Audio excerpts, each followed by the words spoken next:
Good morning to all of you. So, in the last classes, we have completed up to our two periodic properties. One is atomic size and second is ionization energy. Now we have to start our third periodic property, which is electron gain enthalpy or electron affinity. But उसको start करने से पहले हम एक बार थोड़ा सा revise कर लेते हैं कि आयनाइजेशन एनर्जी के केस में हमने क्या किया था।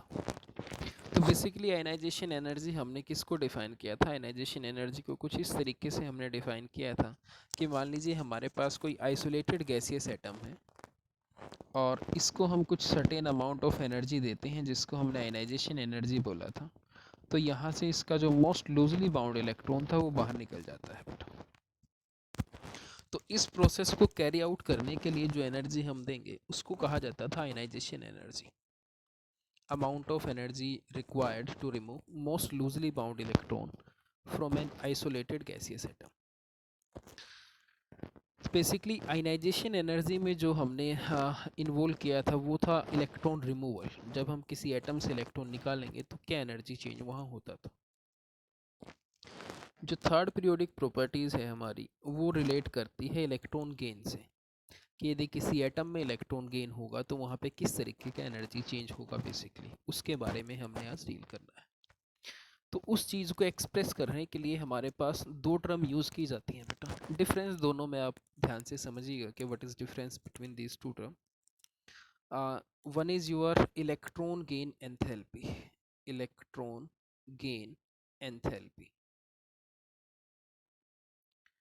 And second is electron affinity, E से जिसको हम रिप्रेजेंट करेंगे।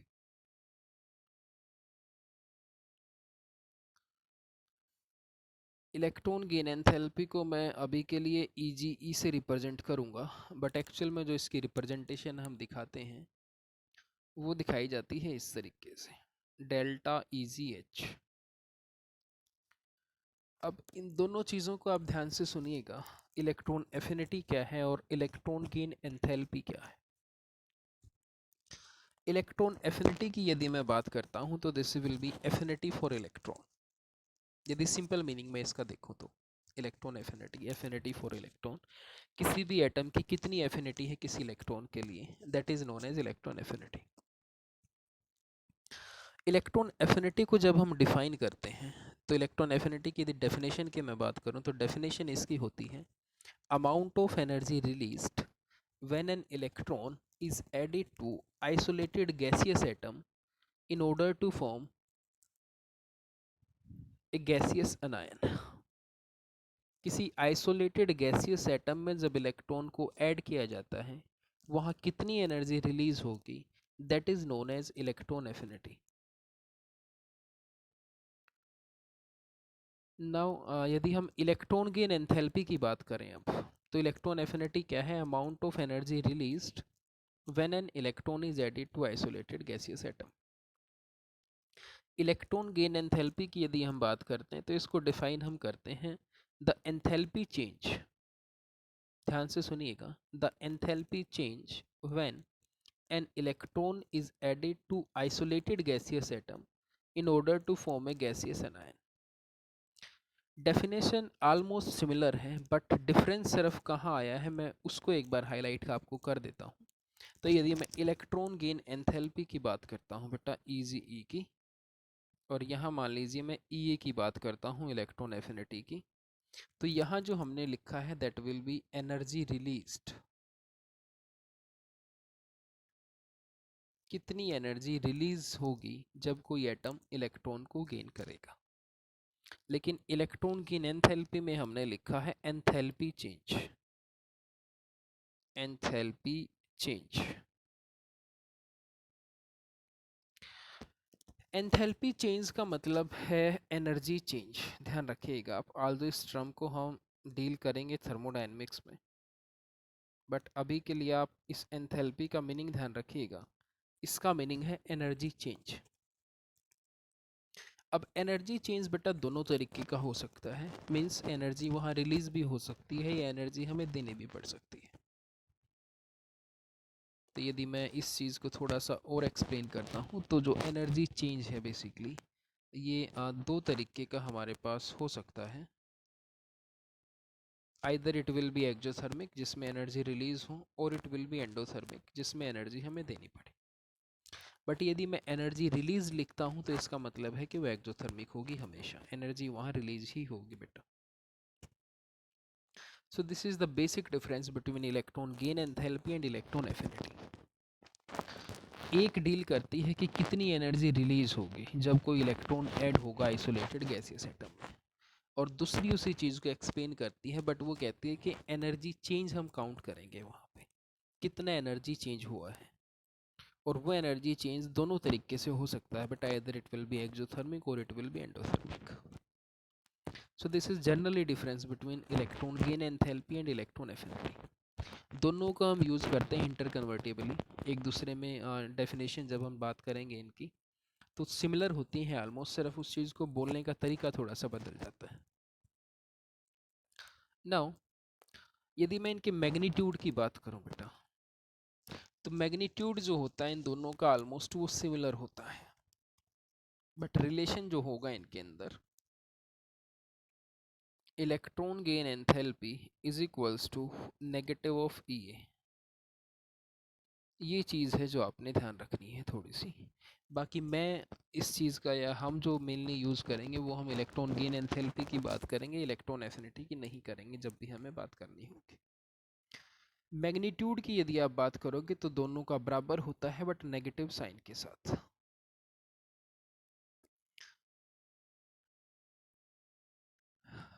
अब इसी चीज़ को हम एक बार थोड़ा सा समझ लेते हैं in the term of reactions के, हमने इसको क्या बोला है अभी। मान लीजिए हमारे पास कोई आइसोलेटेड गैसियस एटम है, इस पे हमने इलेक्ट्रॉन को ऐड कराया। तो इलेक्ट्रॉन को जब मैं ऐड कराऊंगा यहाँ पे, आप देखिएगा एक बार ध्यान से, तो ये ए गैसियस नेगेटिव बनेगा और यहाँ क्या होगी, एनर्जी रिलीज होगी।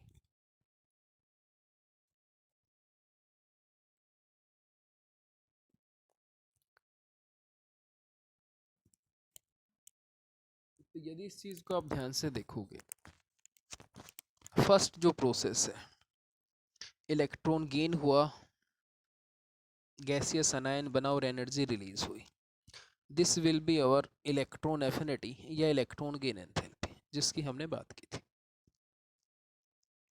लेकिन यदि मैं बैकवर्ड रिएक्शन की बात करता हूँ बेटा, अब बैकवर्ड रिएक्शन क्या है, आप ध्यान से देखिए। ए नेगेटिव गैसियस हमारे पास था, उसको हमने एनर्जी दी और उसने एक इलेक्ट्रॉन रिलीज कर दिया। तो बेसिकली ये कौन सी प्रोसेस होगी, ये होगी आयनाइजेशन एनर्जी, लेकिन किसके लिए, गैसियस अनायन के लिए। तो यदि आप इसको ध्यान से देखोगे तो हम ये भी बोल सकते हैं कि जो इलेक्ट्रॉन गेन एंथैल्पी होगी वो किसके बराबर होगी, that will be equals to ionization energy of gaseous anion. क्योंकि दोनों यदि आप देखोगे ध्यान से तो सिमिलर है बेटा। फर्स्ट केस में हमने इलेक्ट्रॉन ऐड कराया है तो एनर्जी रिलीज हुई है, ये electron gain enthalpy electron affinity होगी जो हमने बोली थी। लेकिन यदि इसी रिएक्शन को मैं रिवर्स करता हूँ, तो रिवर्स के केस में क्या हुआ है कि गैसियस अनायन को हमने एनर्जी दी है और वो किस में चेंज हुआ है, gaseous isolated gaseous atom plus electron. तो ये जो हमारे पास होगा this will be ionization energy. जहाँ तक बात है इसकी, क्योंकि ये एनर्जी है तो यूनिट्स जो हमारे पास रहेंगी वो एनर्जी की यूनिट्स रहेंगी, किलो जूल पर मोल, किलो कैलोरी पर मोल, ठीक है। जिस तरीके से हमने आयनाइजेशन एनर्जी के केस में डिफाइन किया था सक्सेसिव आयनाइजेशन एनर्जीज को, उसी तरीके से हम यहाँ डिफाइन करेंगे सक्सेसिव इलेक्ट्रॉन गेन एंथैल्पीज। ध्यान से देखिएगा, ए गैसियस प्लस इलेक्ट्रॉन, ये हमारा मिलके बनाएगा ए गैसियस अनायन। सेकंड हम क्या करते हैं, ए गैसियस अनायन प्लस इलेक्ट्रॉन, अब ये जो हमारे पास हो जाएगा it will B A2 negative, क्योंकि ये दो इलेक्ट्रॉन गेन करेगा, एक इसके पास पहले था एक इसने गेन कर लिया। सिमिलर बेसिस पे A2 negative gaseous plus electron, ये जो हमें देगा this will B A3 negative gaseous. तो ये जो है, यदि मैं फर्स्ट की बात करता हूँ तो this will B electron gain enthalpy first, this will be electron gain enthalpy second, and this will be electron gain enthalpy third. अब यहाँ से एक चीज़ आप ध्यान से समझिएगा बेटा, जो कई बार पूछी जाती है। फर्स्ट इलेक्ट्रॉन गेन एंथैल्पी जो होती है हमारे पास, ध्यान से सुनिएगा, बहुत इंपॉर्टेंट पॉइंट है। फर्स्ट इलेक्ट्रॉन गेन एंथैल्पी जो हमारे पास होती है, ये जनरली एक्सोथर्मिक होती है।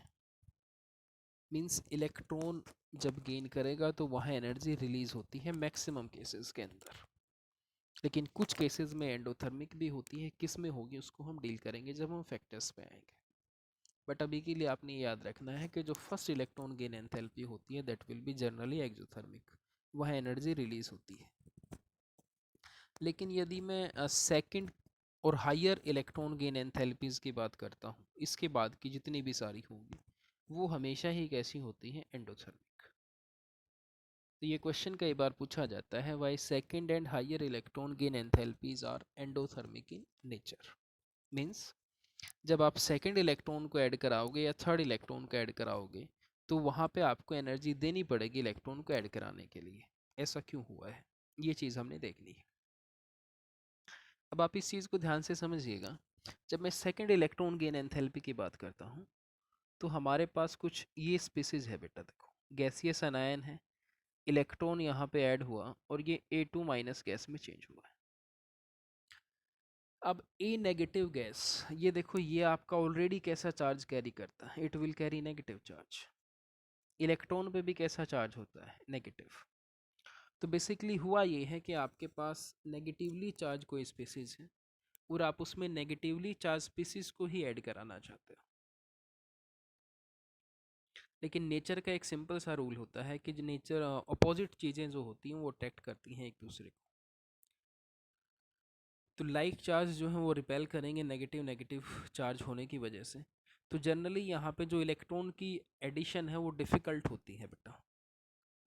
लेकिन यदि उसके बावजूद भी आप इलेक्ट्रॉन यहाँ पे ऐड कराना चाहते हो तो उसका फिर एक ही रीज़न है और एक ही तरीका है। वो तरीका ये है कि आप इन रिपल्शंस को ओवरकम करो। और ये रिपल्शंस ओवरकम कब होंगे, जब आप एनर्जी सप्लाई करोगे। और जब यदि किसी प्रोसेस में हमें एनर्जी देनी पड़ती है तो वो प्रोसेस कैसी हो जाती है, endothermic.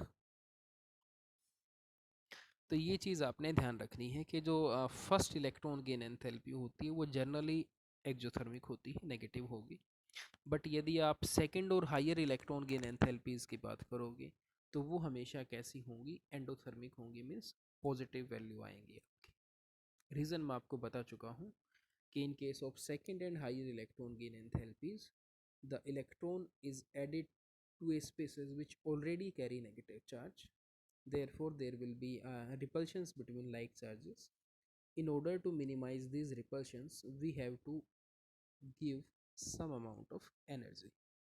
Therefore, these electron gain enthalpies are endothermic in nature. चलिए नेक्स्ट यदि हम बात करते हैं factors affecting electron gain enthalpy, किस किस फैक्टर पे इलेक्ट्रॉन गेन एंथैल्पी इफेक्ट करेगी। इस चीज़ को समझने से पहले आप एक चीज़ देखिएगा एक बार। ये मान लीजिए हमारे पास न्यूक्लियस है बेटा किसी एटम, और ये मान लीजिए वैलेंस सेल है, वैलेंस सेल। और इलेक्ट्रॉन मान लीजिए सेल में ऐड होना है जो इनकमिंग इलेक्ट्रॉन। अब जब आप इस इलेक्ट्रॉन को यहाँ ऐड कराओगे बेटा तो दो पॉसिबल वेज हैं।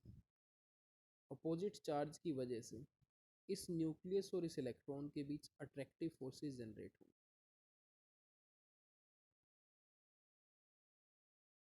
अब ये अट्रैक्टिव फोर्सेस या तो स्ट्रॉन्ग हो सकते हैं या फिर वीक हो सकते हैं। ध्यान से समझिएगा इस चीज़ को। जब इनकमिंग इलेक्ट्रॉन आएगा वैलेंस सेल के अंदर तो nucleus due to its nuclear charge, positive charge protons की वजह से जो होता है वो क्या करेगा, इनकमिंग इलेक्ट्रॉन को अट्रैक्ट करेगा। तो वहाँ पे अट्रैक्टिव फोर्सेस जनरेट होंगे। तो वो जो अट्रैक्टिव फोर्सेस होंगे वो दो तरीके के हो सकते हैं। Either there will be strong affinity between incoming electron and nucleus, और देयर विल बी पुअर या वीक पॉसिबिलिटी। तो यदि स्ट्रॉन्ग इंटरेक्शंस बनती हैं इनकमिंग इलेक्ट्रॉन और न्यूक्लियस के बीच, तो वहाँ पे ज़्यादा अमाउंट ऑफ एनर्जी रिलीज होता है, और यदि वीक इंटरेक्शन बनेगी तो वहाँ पे कम अमाउंट ऑफ एनर्जी रिलीज होगा। ध्यान रखिएगा इस चीज़ का, कम अमाउंट ऑफ एनर्जी रिलीज होगा वहाँ पे।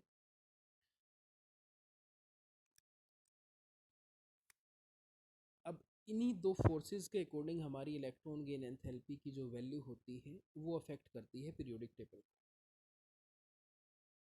इलेक्ट्रॉन गेन एंथैल्पी की जब हम वेरिएशन की बात करते हैं तो इसके साइन को हम इंक्रीज डिक्रीज ना मार के हम इसको मानते हैं more negative and less negative, more negative and less negative और पॉजिटिव। अब इनका मीनिंग आप समझिएगा कि इनका मीनिंग क्या है। यदि electron gain enthalpy more negative है, इसका मतलब ये है कि वहाँ पे strong forces of attraction operate हुए, strong forces of attraction between incoming electron and nucleus. या इस चीज़ को मैं बोल सकता हूँ कि ज़्यादा अमाउंट ऑफ एनर्जी रिलीज हुआ होगा यहाँ पे, तो वहाँ पे जो है more negative electron gain enthalpy होगी। और इस चीज़ को आपने ये भी याद रखना है कि यदि electron gain enthalpy more negative है तो उस एटम की इलेक्ट्रॉन लेने की जो टेंडेंसी होती है वो बहुत ज़्यादा होती है। If electron gain enthalpy is more negative then electron gaining tendency of that atom should be high or more। लेकिन यदि लेस नेगेटिव है या पॉजिटिव है तो ऐसे केस में वहाँ वीक इंटरेक्शंस बनेगी और उस एटम की इलेक्ट्रॉन लेने की जो टेंडेंसी होगी वो भी क्या होगी, पुअर होगी। तो ये दो चीज़ें आपने समझनी है। फर्स्ट ये है कि इलेक्ट्रॉन गेन एंथैल्पी की जब हम साइन की बात करते हैं तो जनरली हम यहाँ पे इंक्रीज डिक्रीज ना बोल के वेरिएशन जो देखते हैं वो देखते हैं more negative to less negative या फिर less negative to more negative, जब हम इसकी वेरिएशन की बात करेंगे। सेकंड ये है कि if electron gain enthalpy is more negative there will be more tendency to gain electron and there will be a stronger force of attraction between nucleus and incoming electron। ये दो तीन बातें हैं जो आपने ध्यान रखनी है बेटा, इन्हीं के अकॉर्डिंग हमारी सारी की सारी प्रॉब्लम्स जो हैं इलेक्ट्रॉन गेन एंथैल्पी की वो सॉल्व। अब बात आती है फैक्टर्स अफेक्टिंग पे। तो फैक्टर्स अफेक्टिंग की यदि मैं बात करता हूँ तो इलेक्ट्रॉन गेन एंथैल्पी जो हमारे पास होती है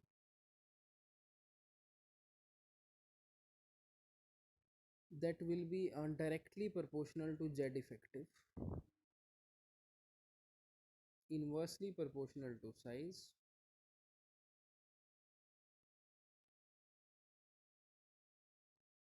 और एक फैक्टर और होता है इलेक्ट्रॉनिक कॉन्फ़िगरेशन, उसको मैं बाद में डील करूँगा, बट अभी के लिए आपने ये चीज़ ध्यान रखनी। अब ध्यान से देखिएगा, यदि साइज़ बड़ा होगा तो इसका मतलब ये है कि इनकमिंग इलेक्ट्रॉन और न्यूक्लियस के बीच जो फोर्स ऑफ अट्रैक्शन बनेगा वो कैसा बनेगा, वीक। और यदि वीक फोर्स ऑफ अट्रैक्शन बना है तो एनर्जी भी कैसे रिलीज होगी, कम एनर्जी रिलीज होगी। तो जो इलेक्ट्रॉन गेन एंथैल्पी होगी वो भी हमारी क्या होगी, लेस नेगेटिव या फिर पॉजिटिव। तो यदि मैं रिलेट करूं साइज के साथ इलेक्ट्रॉन गेन एंथैल्पी की वैल्यू तो रिलेशन होता है inversely. But if we compare effective nuclear charge and electron gain enthalpy, यदि इफेक्टिव न्यूक्लियर चार्ज ज़्यादा है तो इसका मतलब क्या होगा कि न्यूक्लियस और इनकमिंग इलेक्ट्रॉन के बीच जो फोर्सेज ऑफ अट्रैक्शन ऑपरेट करेंगे वो स्ट्रॉन्ग होंगे।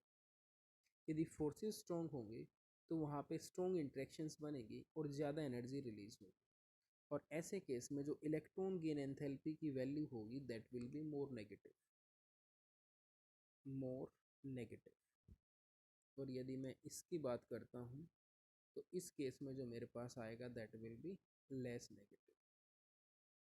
तो दो फैक्टर तो ये हैं जिन पे effective electron gain enthalpy depend करेगी, one is Z effective, second is size. एक फैक्टर होता है हमारे पास electronic configuration, electronic configuration. Electronic configuration की जब हमने बात की है तो हमने इसको 3 पार्ट्स में डिवाइड किया था बेटा, यदि आपको ध्यान है तो। जब हमने आयनाइजेशन एनर्जी की बात की थी, एक था हमारे पास फुल्ली फिल्ड, एक होता था हाफ फिल्ड, और एक होता था पार्सली फिल्ड।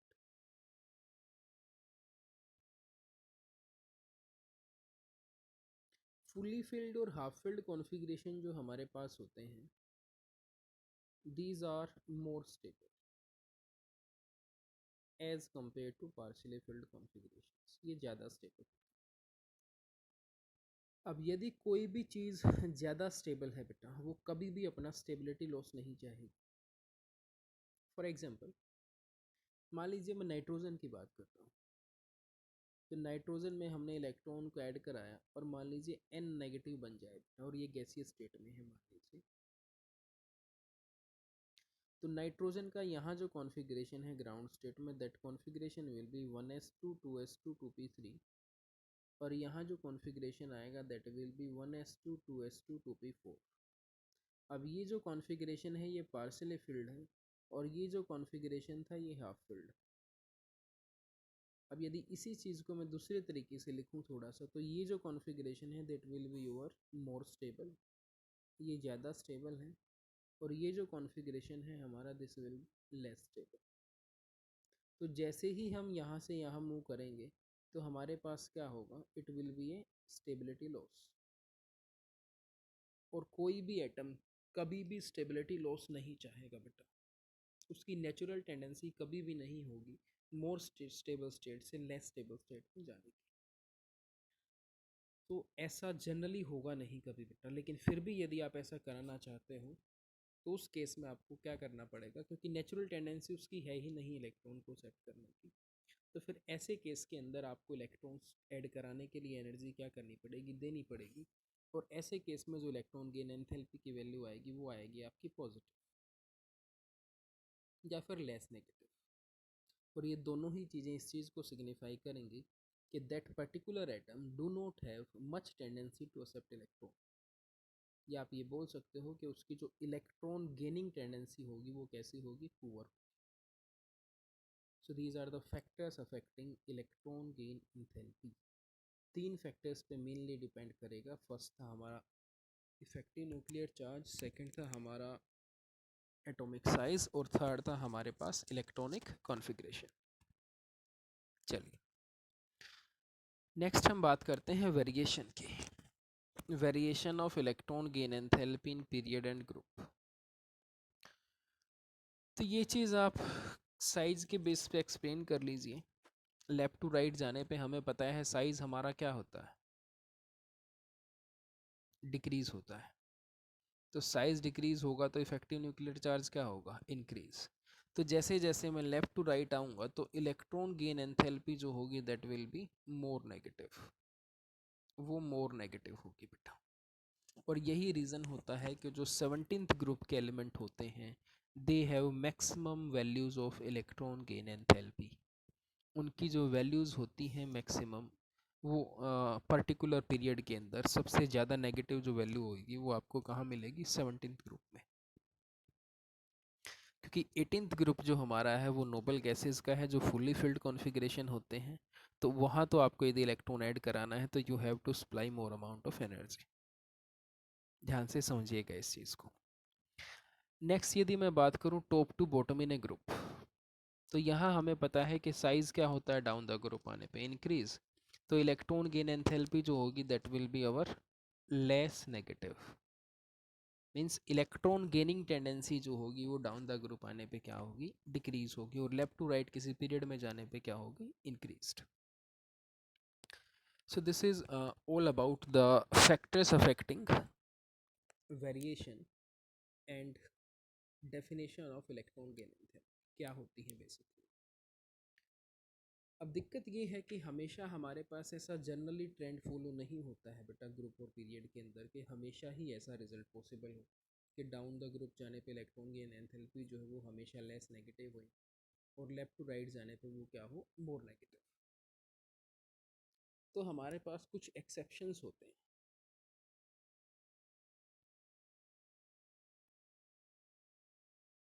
एक्सेप्शंस इन इलेक्ट्रॉन गेन एंथैल्पी।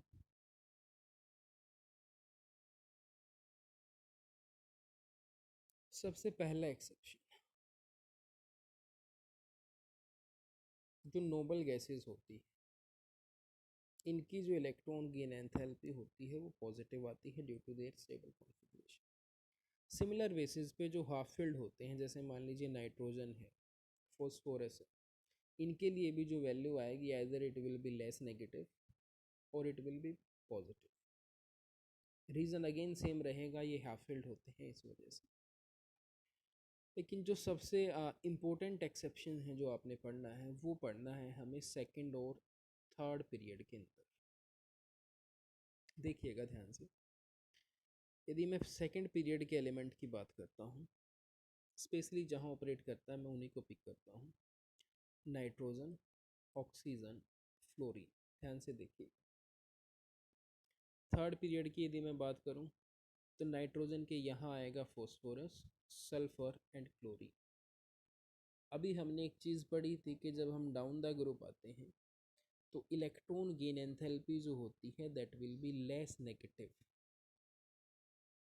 तो उसके अकॉर्डिंग यदि मैं इस चीज़ को एक्सप्लेन करता हूँ तो इसका मतलब ये है कि जो इलेक्ट्रॉन गेन करने की टेंडेंसी है वो क्लोरीन की कम होगी, किससे? फ्लोरीन से। सल्फर की कम होगी ऑक्सीजन से, फॉस्फोरस की कम होगी नाइट्रोजन से। बट एक्चुअल में ऐसा नहीं होता है बेटा। जब हम इनका डाटा देखते हैं एक्सपेरिमेंटली तो एक्सपेरिमेंटली ऑर्डर कुछ ये होता है reversed. Electron gain enthalpy of phosphorus, sulphur and chlorine is more negative as compared to nitrogen, oxygen and fluorine respectively। उन तीनों से ज़्यादा नेगेटिव होती है। अब इस चीज़ का रीज़न हमने पढ़ना है और ये एक्सेप्शन बहुत कॉमन है, कई बार पूछा जाता है बताइए एग्ज़ाम में भी और कंपटीशन में। तो ध्यान से समझिएगा इस चीज़ को कि ऐसा क्यों हुआ है। अब यदि मैं नाइट्रोजन, ऑक्सीजन और फ्लोरीन की बात करता हूँ तो ये सेकंड पीरियड के एलिमेंट हैं बेटा। तो इनके पास 2s और 2p ऑर्बिटल होती है। और यदि आप ध्यान दोगे तो रिस्पेक्टिव ग्रुप के में इनका जो साइज होगा वो स्मॉलेस्ट होगा, सबसे छोटा साइज इन्हीं का होगा। तो यहाँ होता ये है कि जब आप किसी इलेक्ट्रॉन को लेके आते हो, जैसे मान लीजिए मैं फ्लोरीन के केस में बात करता हूँ, इनकमिंग इलेक्ट्रॉन जब आप इसके पास लेके आओगे तो क्योंकि इसका साइज स्मॉल है तो जो इलेक्ट्रॉन ऑलरेडी फ्लोरीन में प्रेजेंट होते हैं वो इलेक्ट्रॉन इस इनकमिंग इलेक्ट्रॉन को रिपेल करते हैं। तो इंटर इलेक्ट्रॉनिक रिपल्शंस ऑपरेट करेंगे यहाँ पे। और क्योंकि इस फ्लोरीन का साइज स्मॉल है तो वो जो इलेक्ट्रॉनिक रिपल्शंस होते हैं वो काफ़ी ज़्यादा स्ट्रॉन्ग होते हैं सेकंड पीरियड एलिमेंट के केस। तो इसी वजह से जो इलेक्ट्रॉन लेने की टेंडेंसी होती है सेकंड पीरियड के एलिमेंट्स की वो कम हो जाती है। अब बात आती है क्लोरीन के केस में। अब क्लोरीन में रिपल्शंस यहाँ भी होंगे बेटा, उसमें तो कोई दिक्कत नहीं है, बट प्रॉब्लम ये है कि जो क्लोरीन का साइज़ है वो बड़ा होता है एज़ कम्पेयर टू फ्लोरीन। तो लार्जर साइज़ होने की वजह से यहाँ जो रिपल्शंस होते हैं वो लेस होते हैं, उतने ज़्यादा इफेक्टिव नहीं होते जितने वो आपके सेकेंड पीरियड एलिमेंट के केस में होते हैं। और इसी वजह से यहाँ जो इलेक्ट्रॉन ऐड होता है वो बड़ी आसानी से हो जाता है। तो ये एक्सेप्शन है, आपने ध्यान रखना है कि जब भी आप सेकंड और थर्ड पीरियड एलिमेंट की बात करते हो तो थर्ड पीरियड के एलिमेंट्स की जो इलेक्ट्रॉन गेन एंथैल्पी होगी that will be more negative as compare to electron gain enthalpy of respective second number या सेकंड पीरियड एलिमेंट। रीज़न है कि वहाँ पे जो स्मॉल साइज होने की वजह से इंटर इलेक्ट्रॉनिक रिपल्शंस होते हैं, जो इलेक्ट्रॉन ऑलरेडी एटम में प्रेजेंट हैं और जो इनकमिंग इलेक्ट्रॉन होता है वो स्ट्रॉन्ग होते हैं। तो वहाँ एडिशन ऑफ इलेक्ट्रॉन जो होता है वो थोड़ा सा डिफिकल्ट हो जाता है। क्लोरीन की यदि मैं बात करता हूँ तो क्लोरीन के केस में आपने ये चीज़ याद रखनी है कि क्लोरीन जो है वो पूरी पीरियोडिक टेबल के अंदर most negative electron gain enthalpy होती है क्लोरीन की। मीन्स जब क्लोरीन के केस में इलेक्ट्रॉन ऐड होता है तो वहाँ सबसे ज़्यादा एनर्जी रिलीज होती है, समझिएगा आप इस चीज़ को। तो ये हमारा इलेक्ट्रॉन गेन एंथैल्पी का कंसेप्ट है बेटा, इसको आपने अच्छे से पढ़ना है, एक बार समझना है। और फिर जो रीजनिंग टाइप क्वेश्चंस हैं एनसीईआरटी में जो दिए गए हैं जहाँ पे रीजन बेस्ड पूछे गए हैं, तो आपने उनको कंप्लीट करना है। आपके नोट्स में भी एक इसी रिलेटेड एक्सेप्शन का मैंने जिक्र किया है, क्लोरीन फ्लोरीन का। तो सिमिलर बेसिस पे आप ऑक्सीजन सल्फर या फॉस्फोरस नाइट्रोजन का भी एक्सप्लेन कर सकते हो। तो एक बार इस पीरियोडिक प्रॉपर्टीज़ को ध्यान से पढ़िएगा, क्या इसका मीनिंग है, कैसे हमने इसको फैक्टर्स ऑफ एक्टिंग में डील किया था, कैसे इसकी वेरिएशन होगी पीरियोडिक टेबल में, और क्या क्या इसके केस में एक्सेप्शन थे। और इलेक्ट्रॉन गेन एंथैल्पी की एक चीज़ मैं आपको बता देता हूँ कि इसकी जो वैल्यू होती है, क्योंकि वो इलेक्ट्रॉन गेन से रिलेट करती है, तो बेसिकली इलेक्ट्रॉन गेन एंथैल्पी जो होती है that will be directly proportional to non metallic character. जिस एलिमेंट की इलेक्ट्रॉन गेन एंथैल्पी ज़्यादा नेगेटिव हो, उसकी उतनी ही ज़्यादा टेंडेंसी होगी इलेक्ट्रॉन को लेने की, उसका उतना ही ज़्यादा क्या होगा, नॉन मेटालिक करेक्टर। तो ध्यान रखिएगा इस चीज़ का, electron gain enthalpy is directly proportional to non metallic character. Tendency to gain electron is known as non metallic character. चलिए नेक्स्ट क्लास के अंदर हम बात करेंगे इलेक्ट्रोनेगेटिविटी की। Thank you, have a good day.